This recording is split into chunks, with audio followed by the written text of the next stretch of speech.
Parents మెచ్చిన university సంకల్ Chand Patel university Gujarat.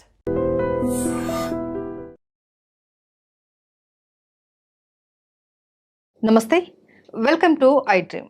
మనతో పాటు ఉన్నారు ప్రముఖ ఆయుర్వేద వైద్య నిపుణులు డాక్టర్ చిట్టుబుట్ల మధుసూదన్ శర్మ గారు. సార్ వంటింటి చిట్కాలతోటి చాలా రకాల ఆరోగ్య సమస్యలకు ఎంతో చక్కటి పరిష్కారాన్ని అందిస్తూ ఉంటారు. ఈ విషయం చాలా మందికి తెలుసు. అయితే ఈ రోజు మరో సమస్యతో మనం సార్ని కలవబోతున్నాము. అదే మోకాళ్ళ సమస్య.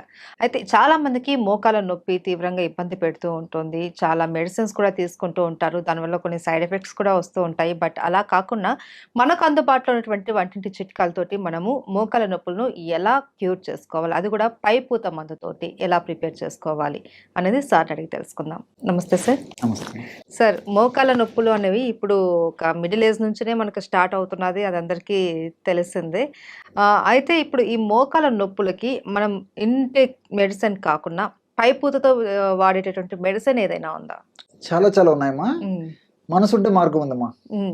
సో పైన పూసే మందులు ఉన్నాయి, కడుపులోకి వాడే మందులు ఉన్నాయి. ఇప్పుడు పైన పూసేటువంటి మందు చెప్తాను చూడమ్మా. చాలా ఈజీ, చాలా త్వరగా తయారైపోతుంది మెడిసిన్. రిజల్ట్స్ కూడా చాలా ఫాస్ట్గా వస్తాయమ్మా. సో దానికి ఏంటంటమ్మా, కొన్ని పేర్లు చాలా మందికి తెలియకపోవచ్చు, బట్ ఎక్కువ మందికి తెలిసినటువంటివి అమ్మా. ఔషధాలు అయితే దొరుకుతాయి, ఈజీగా చీప్ గా దొరుకుతాయి. పెద్ద కాస్ట్ ఆయుర్వేదం షాప్ లోకి ఈజీగా దొరికేస్తాయి. ఎగ్జాక్ట్లీ దొరుకుతాయి. ప్రాబ్లం అయితే ఉండదు. కొంచెం కష్టే ఫలి, కొంచెం కష్టపడితే మంచి ఫలితం వస్తుంది. ఈ ముసాంబరం అమ్మా, ముసాంబరం అని కలబంద ఐడియా ఉంది కదమ్మా. ఆ కలబంద గుజ్జుతో తయారు చేస్తారు, బ్లాక్ గా ఉంటుంది. ముసాంబరం పూర్వకాలం పెద్దలైతే బాగా కనుక్కుంటారమ్మా. ఈ కాలం వాళ్ళకి తెలియకపోవచ్చు, మనకు దొరుకుతుందమ్మా. ముసాంబరము ఒక 10 grams తీసుకోవాలి. అట్లే గుగ్గిలం అమ్మా, మహిసాక్షి గుగ్గిలం అని చెప్పేసి దొరుకుతుంది, ఒక గమ్. నల్లగా ఇంత ముద్దగా అట్లా మహిసాక్షి గుగ్గిలము దాని పేరుమా. సో అది దొరుకుతుంది, మహిసాక్షి గుగ్గిలము. అదొక 10 grams. ఇంగువమ్మా, ఇంగువ చాలా అందరికి తెలుసు, అదొక 10 grams. ఈ మూడు ఒక్కొక్కటి 10 grams తీసేసుకొని ఒక 15 minutes వాటర్లో వేసేసి నానబెట్టాలమ్మా. ఇంతే, వాటర్ నానబెట్టేసేస్తే ఎంత బాగా నానబెట్టి నూరేస్తే మెత్తగా గుజ్జు పేస్ట్ అయిపోతుందమ్మా. దాన్ని మోకాళ్ళ నొప్పులు ఉన్నటువంటి భాగంలో చుట్టూ అప్లై చేశారు. 1 గంట లేదా 2 గంటలు అయిన తర్వాత గోరువెచ్చని నీటితో కడిగేశారమ్మా. అది వాడినటువంటి తక్షణమే వెంటనే దాంట్లో ఉన్నటువంటి ఔషధ గుణాలన్నీ కూడా పనిచేసేసి ఆ నొప్పి తగ్గేందుకు కారణం అవుతాయమ్మా. చాలా త్వరగా తగ్గిపోతుంది, ఆ పెయిన్ అంత త్వరగా లాగేస్తుందమ్మా. మనం శాస్త్రీయంగా ఆలోచించినప్పటికమ్మా, జీ గ్లైకోసిల్ క్రోమోన్ అని చెప్పేసి ఒక రసాయన పదార్థము, బ్రాడికైనేజ్ అనేటువంటి ఎంజైము ఈ యొక్క కలబందలు ఉన్నాయమ్మా. సో ఈ క్రోమోన్, గ్లైకోసిల్ క్రోమోన్ అనేటువంటి రసాయన పదార్థం ఏంటంటే, ఆ మోకాళ్ళ భాగంలో ఇన్ఫ్లమేషన్ ప్రక్రియలో భాగంగా వివిధ రకాలైనటువంటి రసాయన పదార్థాలు ఉత్పత్తి అయ్యి, ఆ రసాయన పదార్థాల యొక్క ప్రభావం చేత సైటోకైన్స్ ఇలాంటి రసాయన పదార్థాలు ఉత్పత్తి అవుతుంటాయి, ఇన్ని చెడును కలిగిస్తాయి అనమాట. సో ఈ సైటోకైన్స్ అనేటువంటి ఇలాంటి రసాయన పదార్థాలు అనేకం ఉత్పత్తి అవుతుంటాయి అనమాట. ఆల్ఫా 2, ఆల్ఫా 6 ఇలాంటివన్నీ. సో ఇవి ఏం చేస్తాయంటమ్మా, నొప్పి, పోటు, వాపు, సలుపు ఇలాంటి లక్షణాలు కలుగజేస్తుంటాయి అనమాట.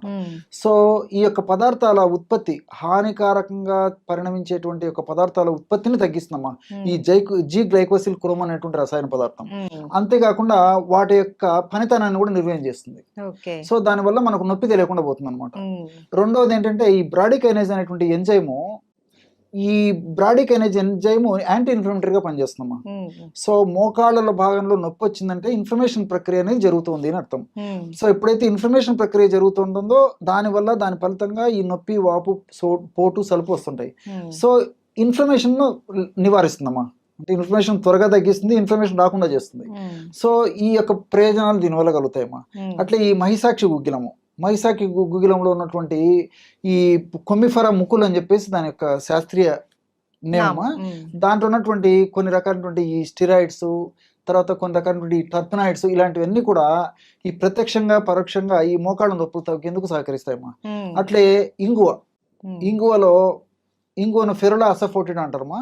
దీంట్లో ఉన్నటువంటి ఈ డైటర్పినాయిడ్స్, ట్రైటర్పినాయిడ్స్, కొన్ని రకాలైనటువంటి వోలటైల్ ఆయిల్స్, ఇవన్నీ కూడా మనం అప్లై చేయడం వల్ల, ఇలాంటి పదార్థం ఉన్నటువంటి ఇంగువను అప్లై చేయడం వల్ల, సో ఈ మోకాళ్ళ నొప్పులకు సంబంధించినటువంటి పోటు, సలుపు, బాధ ఇలాంటివన్నీ తగ్గిపోతాయి. రెండోది ఏమంటే ఈ 3 పదార్థాలు కలిపి మనం వాడుకోవడం వల్ల ఏం జరుగుతుందంటమ్మా, ఆ భాగంలో రక్త సరఫరా బాగా జరుగుతుందమ్మా. ఎప్పుడైతే రక్త సరఫరా బాగా జరుగుతుందో ఆ భాగంలో తయారైనటువంటి ఈ వేస్ట్ మెటీరియల్, హానికారకమైనటువంటి పదార్థాల యొక్క అంశాలు ఇవన్నీ కూడా రక్త సరఫరా సజావుగా జరిగినప్పుడు, మంచి రక్తం అక్కడికి పోయినప్పుడు అక్కడి నుంచి ఆ చెడు రక్తాన్ని తీసుకొచ్చేటువంటి భాగంలో చెడు పదార్థాలను కూడా తీసుకొచ్చేస్తుందమ్మా. మంచి ఆక్సిజన్, మంచి పోషణ కూడా జరుగుతుంది ఆ జాయింట్ భాగానికి. దానివల్ల త్వరగా రికవర్ అయ్యేటువంటి అవకాశం ఉంటుందమ్మా. అంతేకాకుండా ఈ యొక్క 3 పదార్థాలు కలిపి వాడుకోవడం వల్ల జరుగుతుందంటే ఈ కీళ్ళు ఆరోగ్యవంతంగా తయారైపోతాయమ్మా. అదేవిధంగా కీళ్లలో ఉన్నటువంటి లోపల భాగంలో ఈ కార్ట్లేజ్ అనేటువంటి ఒక మృదులాస్థి ఉంటుందమ్మా. ఆ కార్ట్లేజ్ అనేది ఆరోగ్యవంతంగా తయారవుతుంది. దాని నుంచి గుజ్జు బాగా ఉత్పత్తి అయ్యేందుకు ఈ యొక్క 3 ఔషధాలు ఉపయోగపడతాయి. అదేవిధంగా ఈ ఎముకలు బాగా దృఢంగా తయారై ఎముకలకు సంబంధించినటువంటి ఇబ్బందులు ఉండవు. కాబట్టి కీళ్ళల్లో భాగంలో కీళ్ళకు సంబంధించి ఎముకలు కానీ, తర్వాత టెండాన్స్ కానీ, లిగమెంట్స్ కానీ, మజిల్స్ కానీ, తర్వాత నేను చెప్పినట్లు కార్ట్లేజ్ పొర కానీ, కార్ట్లేజ్ పొర వల్ల ఉత్పత్తి అయ్యేటువంటి సైనోయిల్ ఫ్లూయిడ్ అంటే జిగురు పదార్థం ఉత్పత్తి అవుతుంటుంది కదమ్మా. ఆ జిగురు పదార్థం ఉత్పత్తి బాగా పెరిగేందుకు ఇలా వివిధ రకాలుగా మల్టిపుల్ బెనిఫిట్స్గా ఈ యొక్క ఔషధం ఉపయోగపడుతుంది. కాబట్టి కేవలం పైపూత మందుకే ఇంత అద్భుతంగా పనిచేస్తుందమ్మా. కాబట్టి మరీ సమస్య తీవ్రంగా ఉండి, మరీ ఇబ్బందిగా ఉండి, దీర్ఘకాలికంగా ఉండి చాలా ఇబ్బంది పెట్టేటువంటి పరిస్థితి అయితే కడుపులోకి కూడా ఔషధాన్ని వాడుకోవచ్చు. కానీ చాలా వరకు 100లో దాదాపు 30-40% లేదా 50% మందిలో కేవలము ఈ యొక్క ఔషధం పైపూత మందుగా వాడుకుంటుంటే సరిపోతుందమ్మా.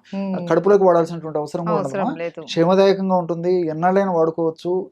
రిజల్ట్స్ కూడా చాలా ఫాస్ట్గా ఉంటాయి, అందరికీ అందుబాటులో ఉంటుంది, తయారు చేసుకోవడం సులువు, కష్టే ఫరమ్మా. అవును సార్. తయారు చేసుకోవడం తెచ్చుకొని ఈజీగా నానబెట్టేసేసి ఒక 10-15 నిమిషాలు నానబెట్టేసి ఔషధం తయారైపోతుంది. అంతే, అట్లమ్మా. చాలా ఈజీగా ఉంది సార్. అండ్ దీని ఫలితాలు కూడా చాలా చక్కగా మాకు వివరించారు. ఎలా పనిచేస్తుంది, ఏంటి, దాన్ని ఎలా వాడుకోవాలి అనేసి. ఎందుకంటే మోకాలు నొప్పులు అన్నవి ఇప్పుడు జనరేషన్లో మిడిల్ ఏజ్ నుంచినే స్టార్ట్ అయిపోతున్నాయి. సో దీని ఏంటంటే వీళ్ళు చాలామంది పెయిన్ రాగానే పెయిన్ కిల్లర్ ట్యాబ్లెట్స్ వాడడం ఇలా చేస్తూ ఉంటారు. సో అలాంటి పెయిన్ కిల్లర్స్ కాకుండా ఇలా పైపూత మందుతోటి మనం న్యాచురల్గా మన మోకాలు నొప్పులను తగ్గించుకోవచ్చు, కార్టిలేజ్ని పెంచుకొని ఇంకా ఆరోగ్యంగా ఉండొచ్చు అని చెప్పి తెలియజేశారు. ధన్యవాదాలు. నమస్తే.